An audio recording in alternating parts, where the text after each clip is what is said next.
now we move to the measure step. Measure step.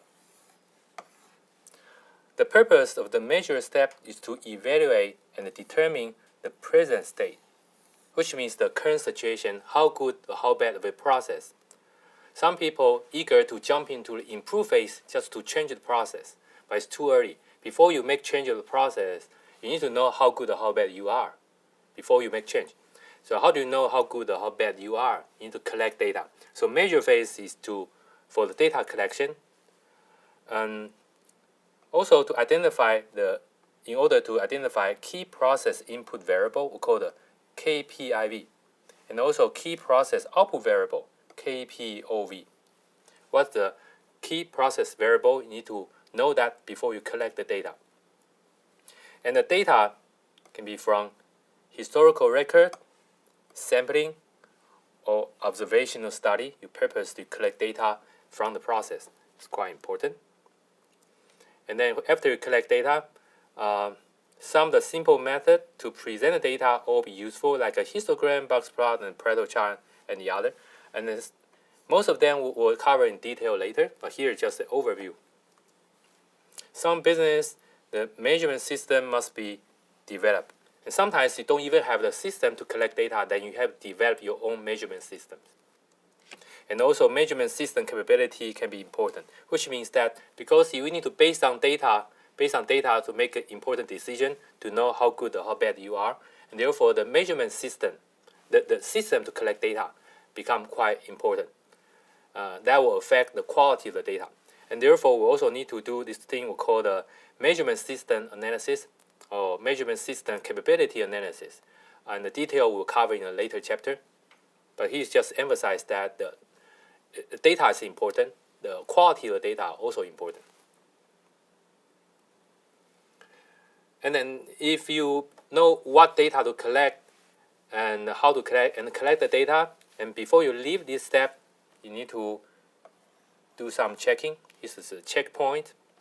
For example, there must be a flowchart or the value stream map.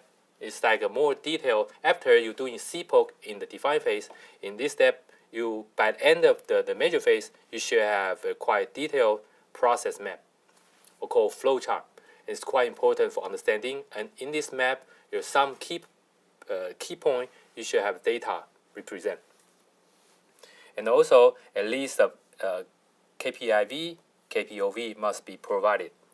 Important thing, you should have the data to collect from that point. Measurement system capability must be documented. Make sure that measurement system is okay by now. And then usually when you collect data, you make some assumption, and that also need to be noted. And then also the team should be respond to the request. Some of the sample questions you should ask yourself or ask your team, like where the data come from and how did you decide data to collect, and how valid is your measurement system? Did you collect enough data? And all of this you should be able to answer by the end of the measure step. If you collect all the important data in measure step and then you have some idea about your current situation, if your current situation is totally okay, probably you don't need to go further because you say there's no problem. And then, but your current situation, you understand and there's some problem, you move to the next step, analyze step. Analyze step is based on the measure step. You got the data and you do a more detailed analysis, and hopefully you can find out some root cause. And then that's for example, determine cause and effect relationship. It's quite important. Input is X, output is Y. Input is cause, output is effect. You want to the purpose of the analyze phase, try to find out the relation between X and Y, and then find out the source of variability. You have so many variation. Where they come from? Is that the common cause or assignable cause? What is the common cause? What is the assignable cause? I will talk about that in detail in a later chapter. And then several tools can help out for your analysis, including like a control chart, hypothesis testing, confidence interval regression, and FMEA, the other. those tools, you just know them by name for now, it's okay. And later we'll get into detail. All of these are important methods for data analysis. Discrete event simulation, also a method for your analysis. But simulation, we will not cover that in detail in this course.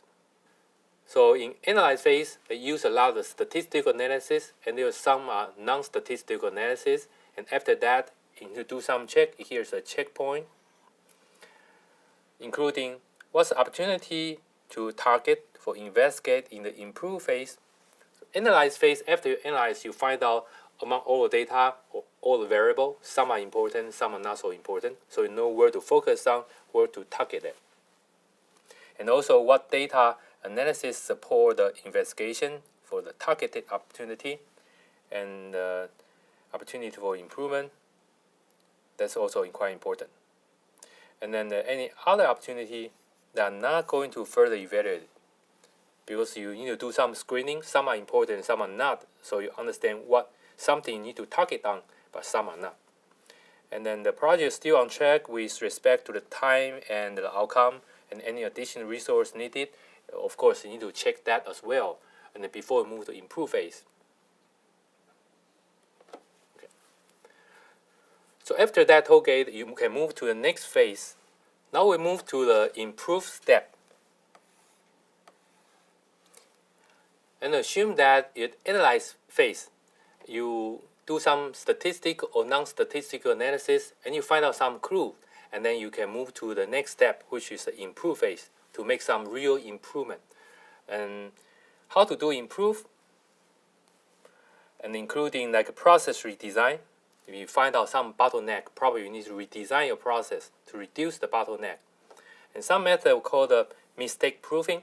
Mistake proofing is you design a process in a way that is almost impossible to make mistake, because you anticipate the mistake, so you come to redesign the process so that the mistake will not happen. So this kind of philosophy called mistake proofing.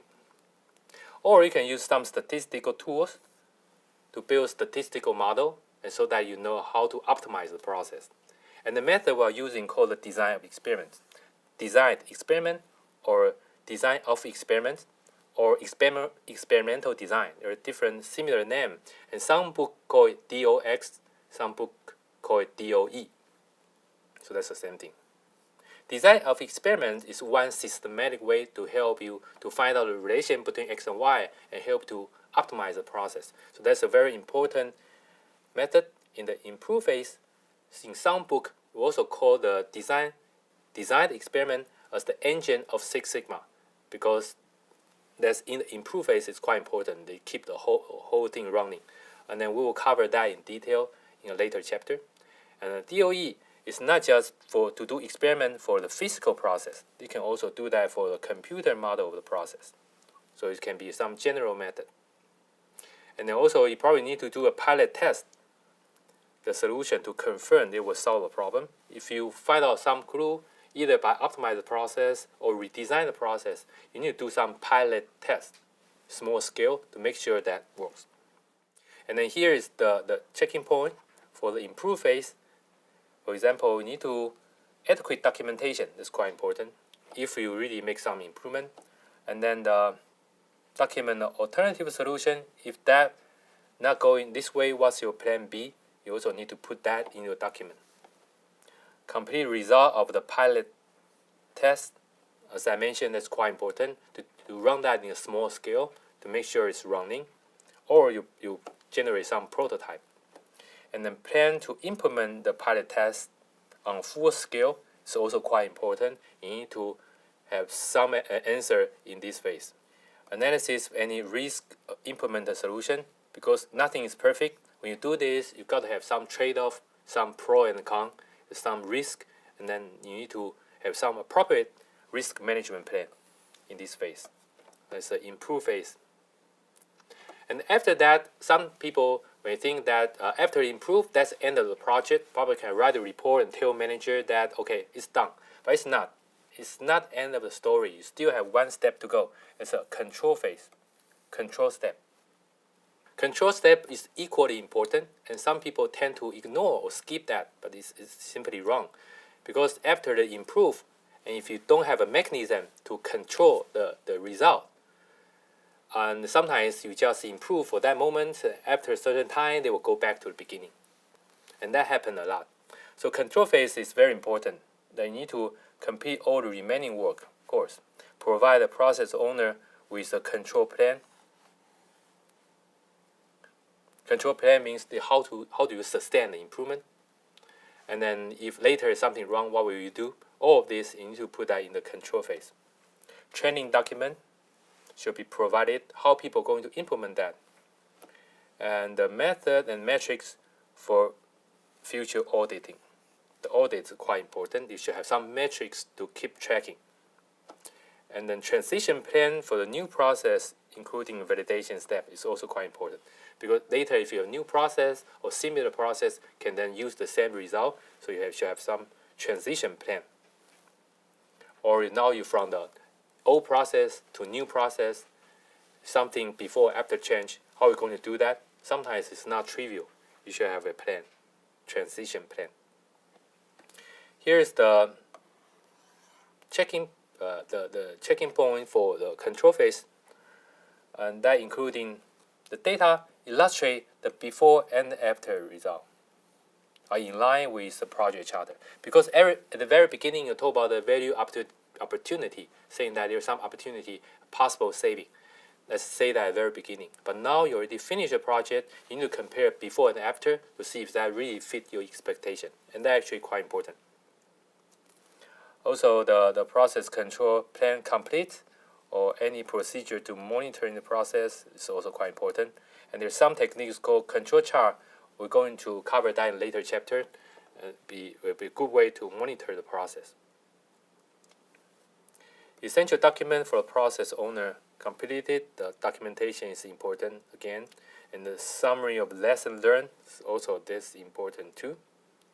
And these opportunities that is not doing this project, they probably will do that later. So it's important to develop a future project, because when we go to DMAIC, we do some screening, we focus on what we think is most important one at this moment, and then probably there's the next important one, or something we cannot pay attention at this moment, but probably we'll do that next. So this opportunity is also quite important for future project. And this one similar in other part, business should be prepared. The result can also be applied to other business. It's also quite important in this phase. So that's the control phase. So that basically is the end of the DMAIC step. And in this chapter, there are several case studies. You can read it by yourself, and then we'll also discuss that in class, and I have some additional case studies. And then for yourself, I also encourage you to do some search, either library search or Google search. You can find out many relevant and related case study and document about Six Sigma and the DMAIC. And you can try to explore by yourself.